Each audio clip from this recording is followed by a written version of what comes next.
I went to a book sale. A book sale at my local library.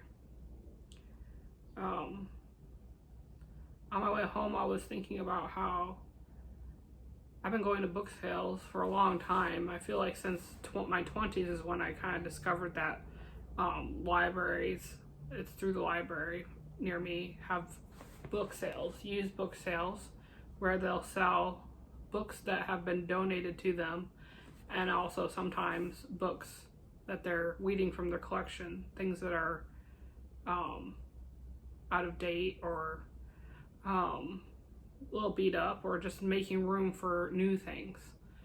And I've been liking to go to book sales since then. And one of my favorite parts about it would be coming home with a pile of books and showing my mother what I got. And my mom passed away. It's been about 7 years now. And she was the only person that I really would see that would really be interested in what I wanted to share, who liked to see what I got and would let me just talk her ear off with everything that I got in my bag.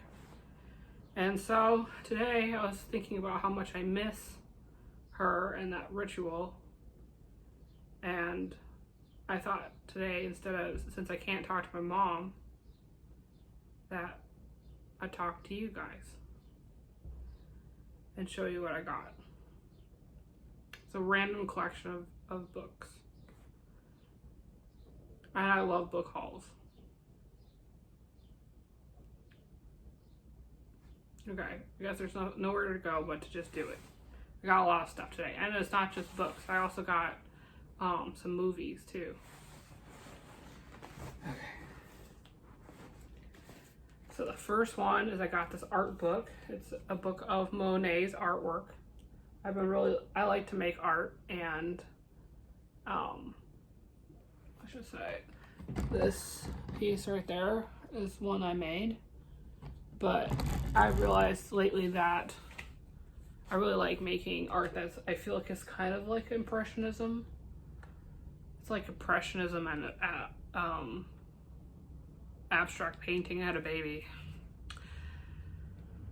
And I wanted to get some more like art books about Impressionism. And I love this kind of book. It's thin. So, because a lot of times art books can be really heavy.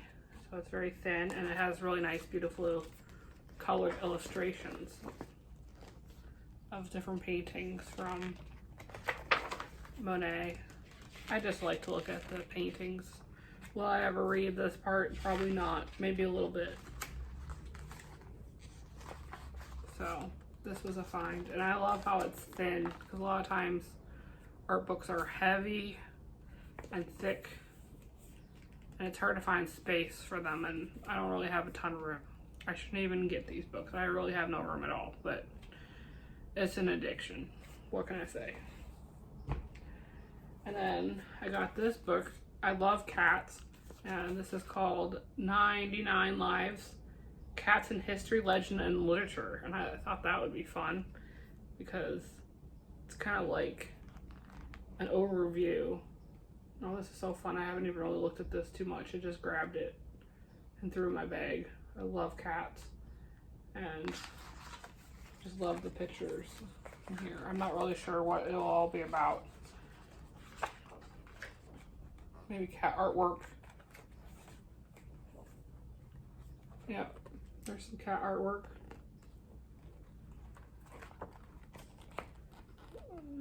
Artist cats, cat pet, famous artist pets, probably. Cats on location. I don't know. I liked it. Look at that poster on the back. There was an art book that I think was by this person, or at least in this style, but I didn't grab it because I was at the end of my ability to be there. I had to leave. There were too many people, and I got way too many books as it is. The next book I got was Hidden Wings. Honestly, I just got this book because it had a butterfly on it. And butterflies are like a symbol for me. I love butterflies. They represent,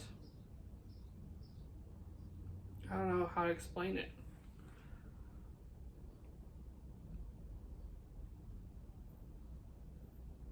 I don't know. Anyway, let me just go back to the book. The book is called Hidden Wings, Emerging from Troubled Times with New Hope and Deeper Wisdom. And the back says, you must become the change you long for.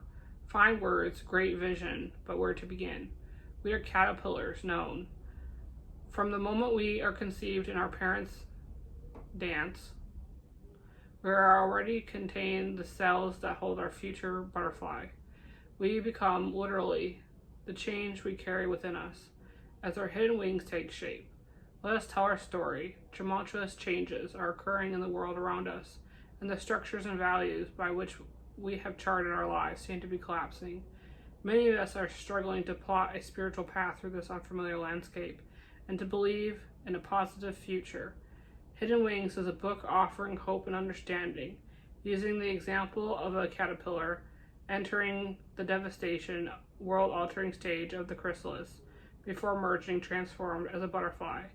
Margaret Sliff, I'm sorry if I said your name wrong, helps us to see these times of chaos could in fact be an opportunity for profound spiritual transformation. And that's exactly, I guess that summed up how I feel about the butterfly. The butterfly symbol came in when my mother passed away. And the day that she died, I saw a chrysalis right before I got the call that she had died. And it was very sudden, unexpected. And I looked up, I really like symbolism, and I was really into that at the time. And so when I had a moment to breathe, I looked up the meaning, what the chrysalis was that I saw, which I decided was a monarch chrysalis. And then I looked up monarch butterflies and their symbolism, and it means transformation.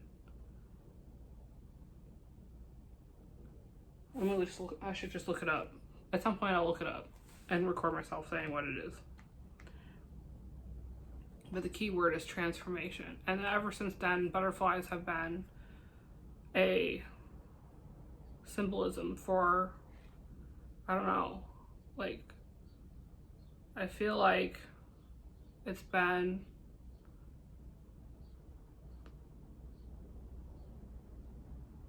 I suck at words sometimes, like a guidepost for me. Like, I pay attention when a butterfly shows up.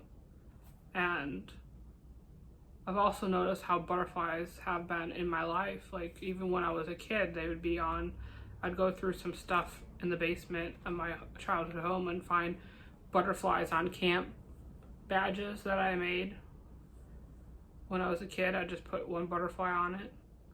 And I don't know, it just feels like it went from being a symbolism for my mom's death to like reclaiming myself in some ways.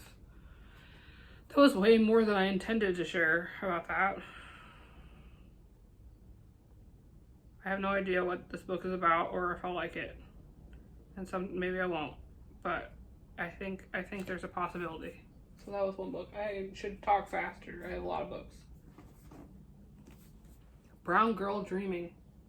This book has always caught my eye. Oh, and there's butterflies. Oh, that's another butterfly book. Did I get it because it had butterflies on it? Yes. And I also got, I don't know, it just has caught my eye in the last couple years. It looks good. I feel like I'm a girl dreaming. And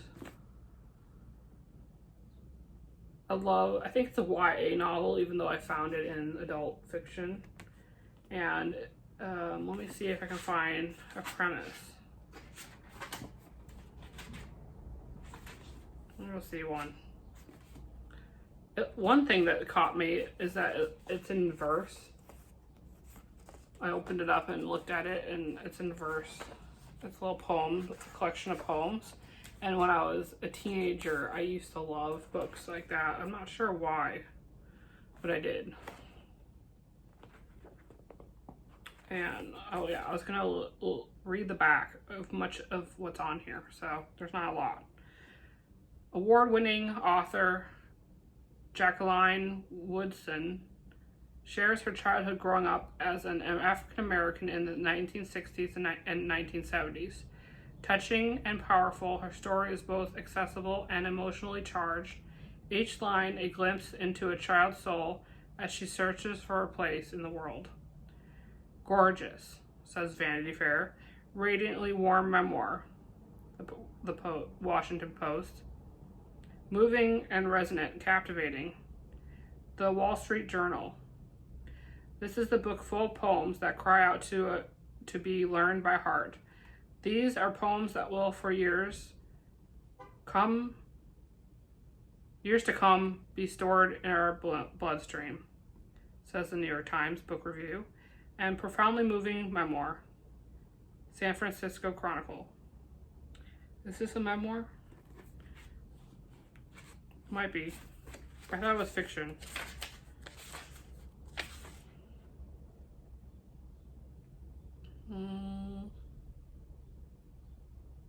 It says poems. Is there anything that suggests it's fiction?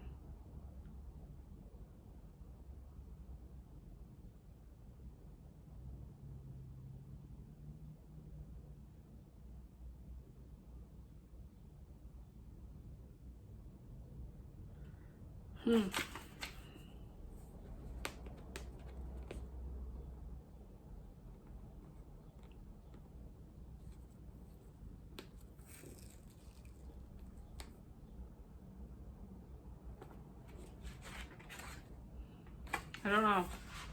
The quote suggests that it's nonfiction. I would think it was like, could be like fiction inspired. I forget what they call that.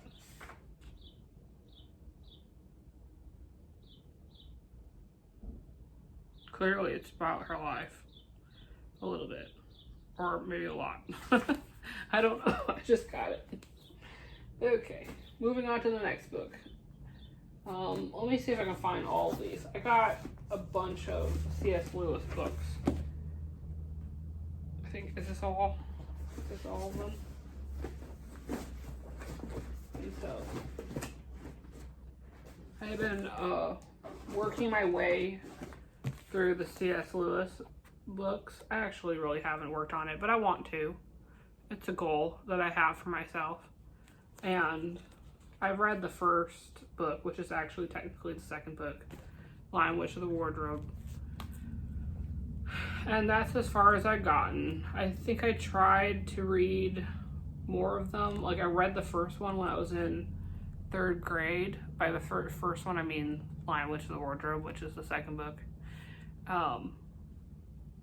It was one of the first books that I ever really liked to read. I'm kind of mildly dyslexic. And so I had a hard time learning to read, and it was one of the first books I really wanted to read a lot, like, badly. And so, what was I going to say? I was going to say that I read the second book, and then I wanted to read the first book because I figured the first book was supposed to come first, even though people told me to read the second book first. So that's what I did. And then I read the first book, and I didn't really like it that much, and I didn't get it. And then I found out that I don't understand exactly why this is, but there's a different order to read them in, that people, like a secret order to read them in, that I learned from someone. And the movie people must know the secret order because that's how they make the movie, or how they put out the movies.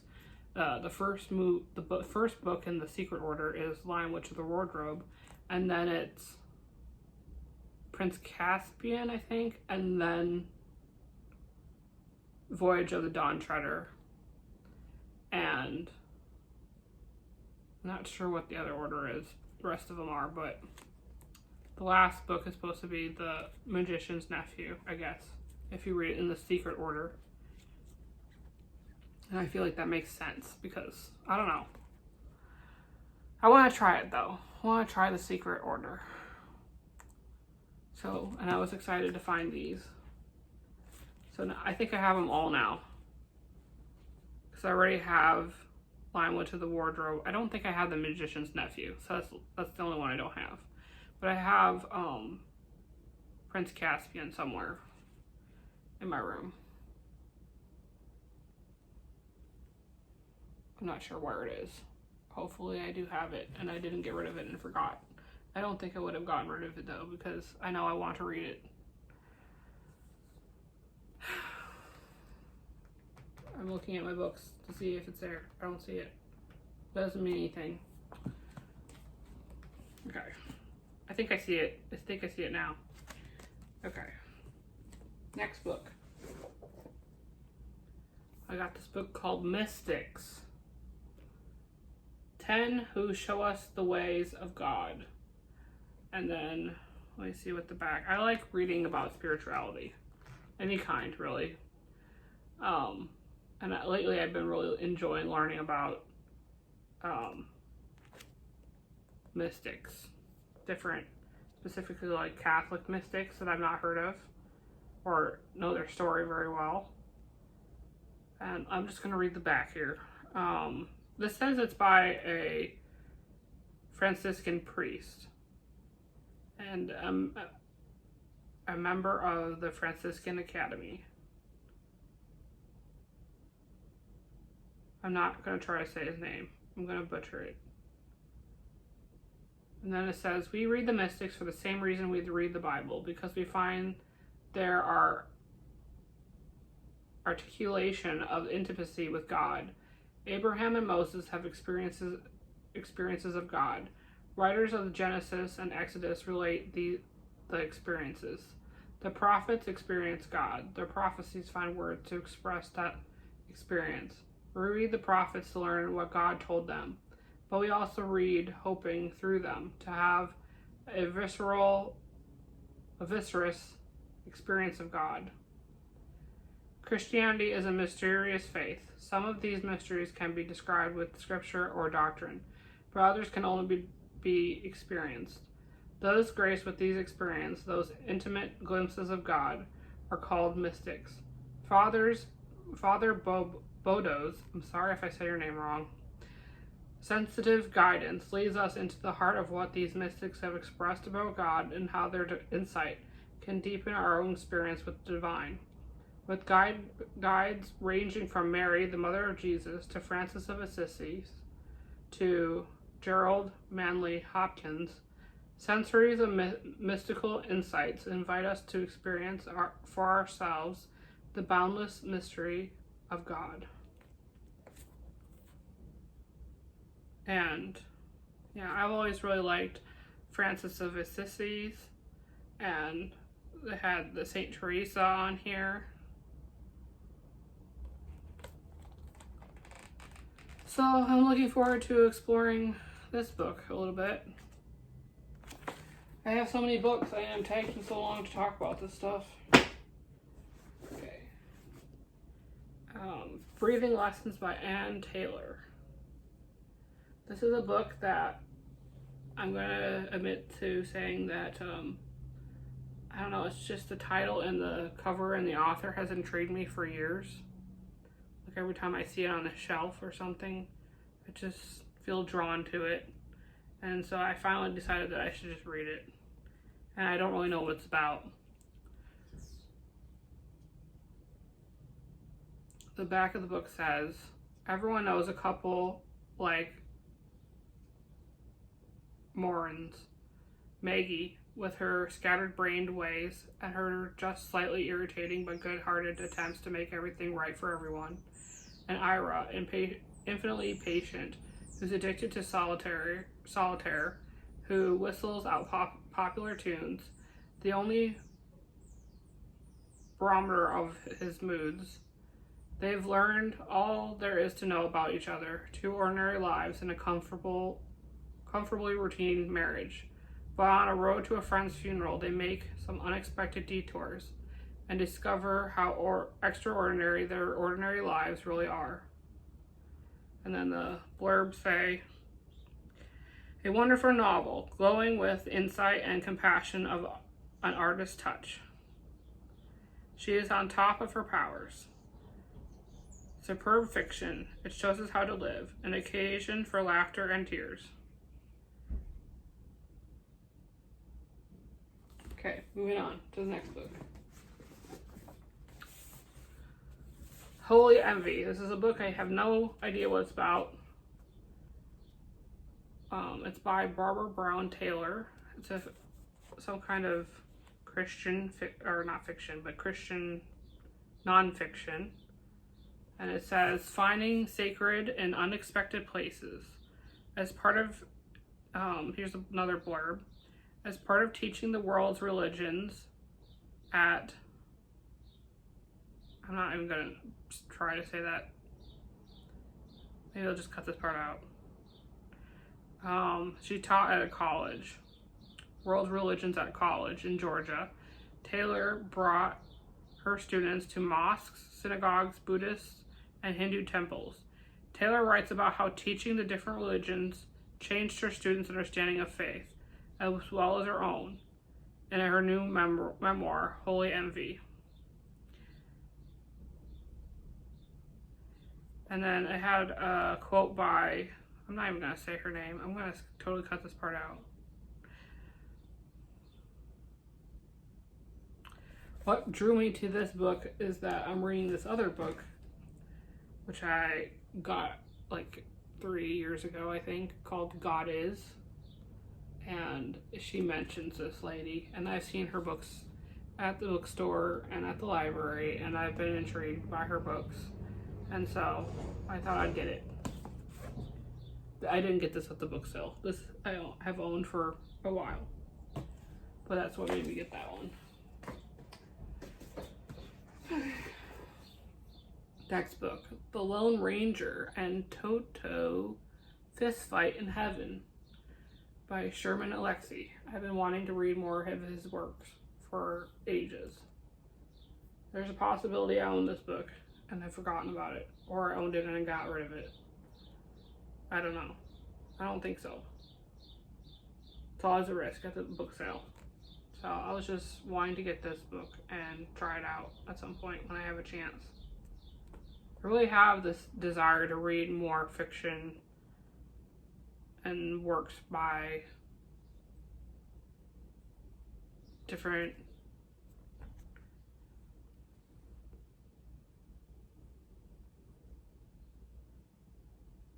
human experiences.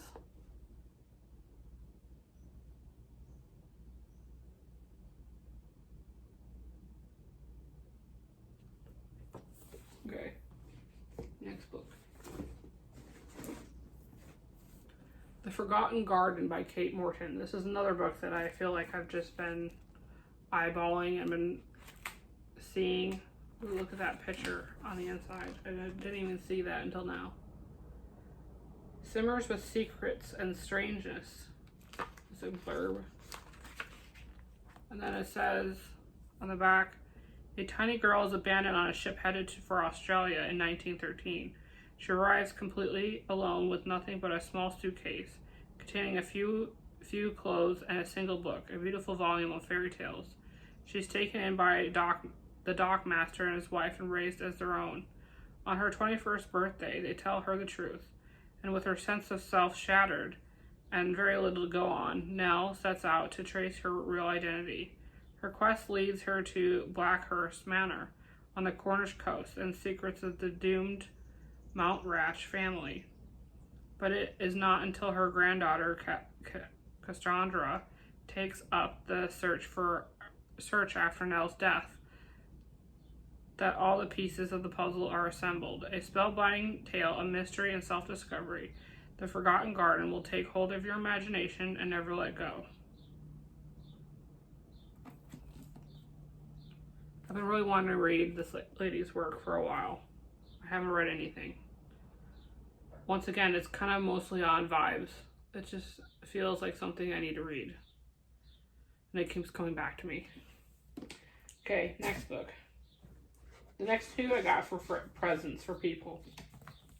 I don't think they're gonna watch this, so I'm not afraid to show it to you. I got this for my dad for Father's Day. The complete stories of Franny O'Connor. I heard him mentioning this lady's work and I saw it and I thought it would be a good gift for Father's Day. And look how pretty it is. And it's the complete works. I've only ever read, I think, one story by her. I'm looking. They always have you read, at least in my school. I think I've read A Good Man's Hard to Find at least twice in 2 different classes. Are there any others?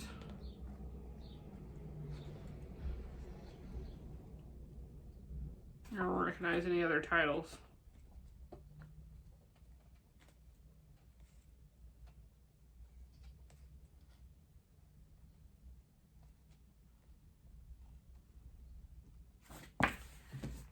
Okay, next book. Once again, this is for, I got this as a gift. This is falling apart, but it's old. Oh, maybe I could glue it. It's very old. Hopefully it's not missing any page. I think it's just the cover part. It's from the 60s. And I got this for my brother Jonah for his birthday, which is soon.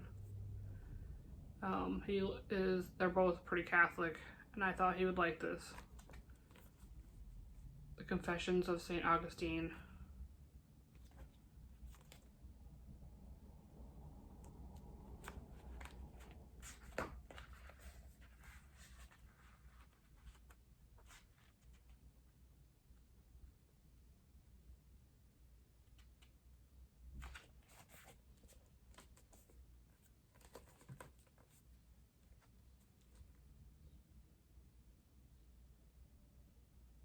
I don't really know much about him, other than I know that he is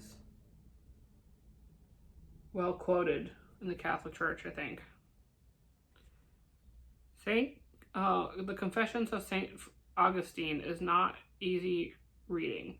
It demands an understanding of Augustinian view of man's total dependence upon mercy of God, an understanding of the author's ever-present fear of hearsay and of relapsing into his old ways, and finally, some faculty with biblical allusions. The book is addressed to God. The heart of the subject is found in the first 10 chapters. Here Augustine relates his sins of his early years, his groping towards philosophy that he could accept and embrace. One of the most refreshing and enduring qualities of the Confessions is that it reveals Augustine the man, the human being, not Augustine the saint, the bishop, and the church father. While Augustine's stature as a Latin prose stylist is lost in translation, the powerful story of a man in all his weaknesses and strengths, his falls and achievements, his confusions,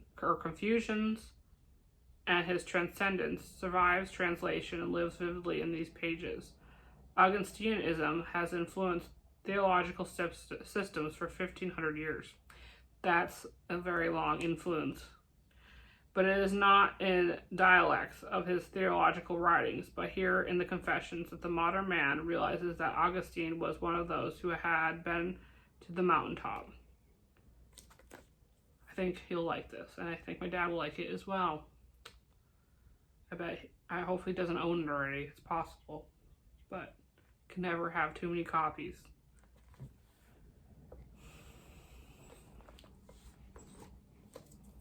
I was reading this lady's book. I'm not going to try to say her last name. I'm not even going to bother. Because I'm going to screw it off because I'm a little bit dyslexic. But her first name is Mallory. And she talks about St. Augustine. St. Augustine. Only she talks about how it's in a part of this book. Where is it? I think it's God as the creator. And she kind of, in this book that she kind of explores different images and ways to view God. That's kind of against, I think, tradition. I think if you grow up in Western religion or Christianity, that you tend to have this view of God as being a white man in the sky. And I've never really felt that way. I mean, I know that's like what I was supposed to think, but even as a young child, if I would have said how I felt God was to me, I never really saw a particular figure. I just felt love and sunshine and unconditional love until I kind of figured out how I feel like the Catholics, I probably shouldn't say that, but I guess I will, kind of think of, I don't think this is not, I'm getting freaked out by saying that, but what I want to say is that it's kind of like, there's a lot of, I read another book, I think it was The In-Between. It was by I think it was from The In-Between, and it was by I forgot what you call that. It was by a nurse. I forget what they called this position, but the nurse was, the specific type of nurse she was a end-of-life nurse, like a person who takes care of people when they're dying in hospice.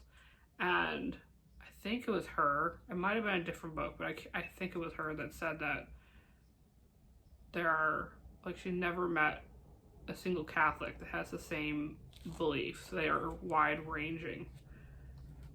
But what I was going to say initially is that I think just the way the Catholic Church is set up, with it being the leaders of the church being men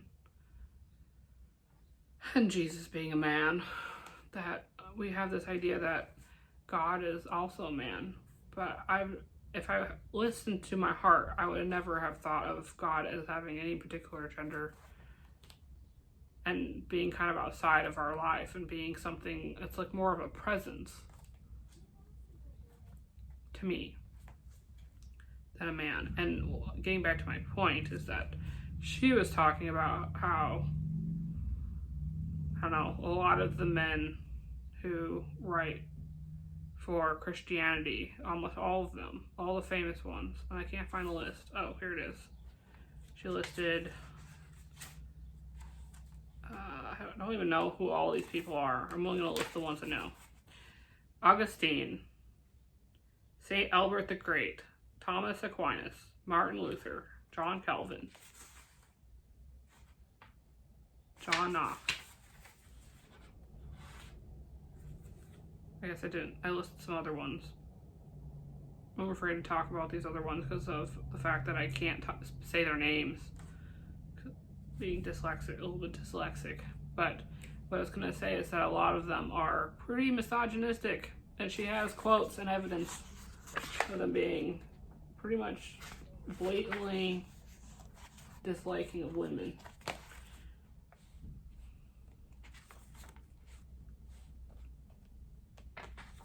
What's my point? I don't know. I don't know what my point is. That's what made me think of get this book. I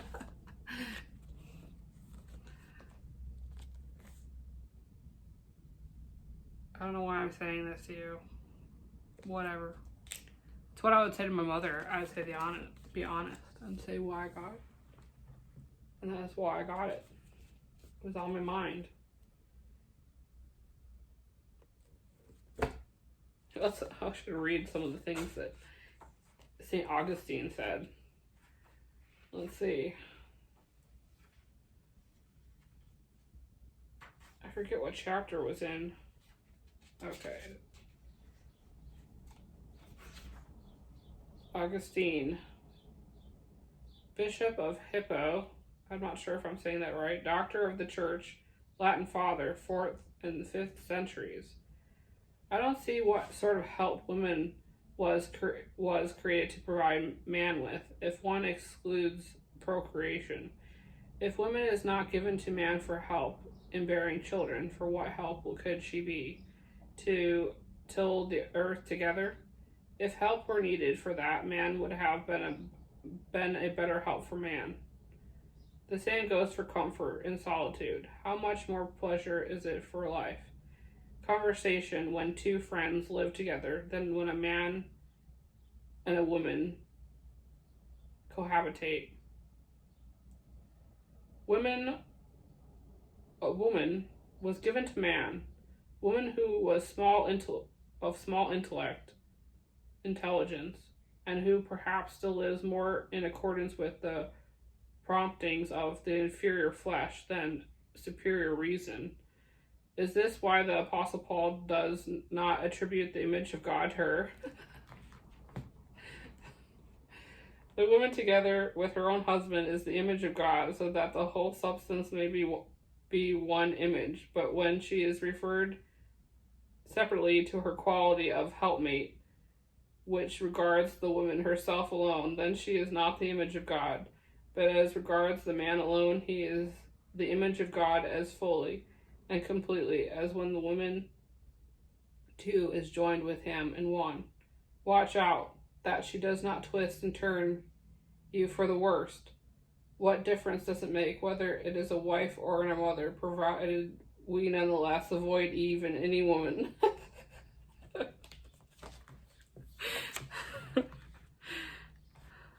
I just have this image of, this is like the ancients version of the internet is forever.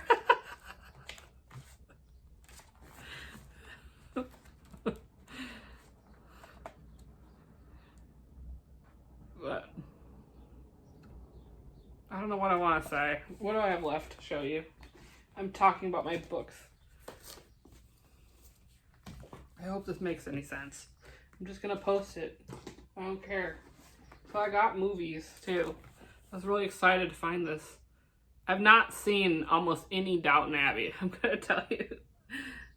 I think I've seen like 5 seconds of it. I started watching it a while back, and I don't know, it just wasn't a good timing for me to start a new series. So, but I was excited to find the first 3 seasons of Downton Abbey. And then I also got this really cool, I love this part, this is what made me get it, was that there's this Secrets of High Clare Castle. Step inside of one of Britain's best known manor houses. I love these kind of things. Extras. This is why, like, they need to bring back DVDs. I completely forgot how, kind of forgot this. I have lots of DVDs. I love collecting DVDs just because it makes it easier. You don't have to, like, I don't have every DVD ever made, but I have my favorites, and then I'm not, like, having to figure out what service they're under. I have them. I don't have to own every movie ever made, but I own the ones I like. And I got distracted in my thoughts. I was going to say that I forgot that one thing that's fun about DVDs is that you get the extras. The making of Downton Abbey, behind the scenes drama and more. That's fun. And, you know, I know you can find some of that stuff on YouTube, but I don't know. I don't feel like they make as much of it anymore. They used to make lots of extras for different movies. Oh, and then I was going to say that I was excited. I think this is the original UK edition. I made sure because I remember hearing that the UK was supposed to be special. So I was excited about that.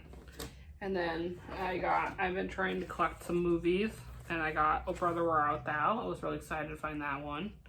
And I got The Wizard of Oz. I love musicals.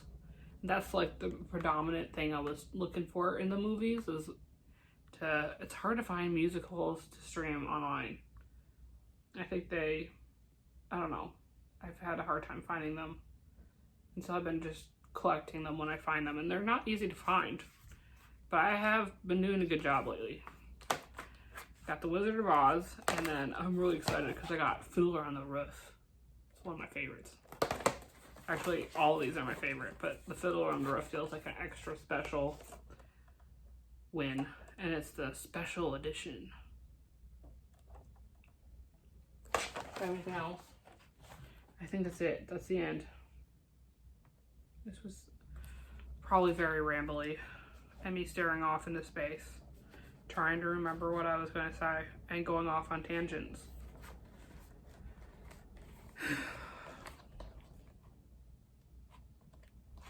Well, that was my library haul. Thanks for listening. I can't believe I'm going to post this, but I am. I don't even think I'm going to edit any of it.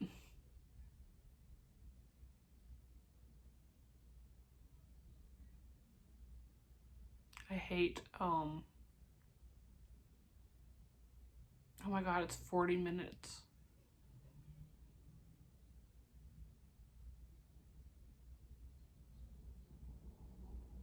Whatever. Thanks for listening. Bye.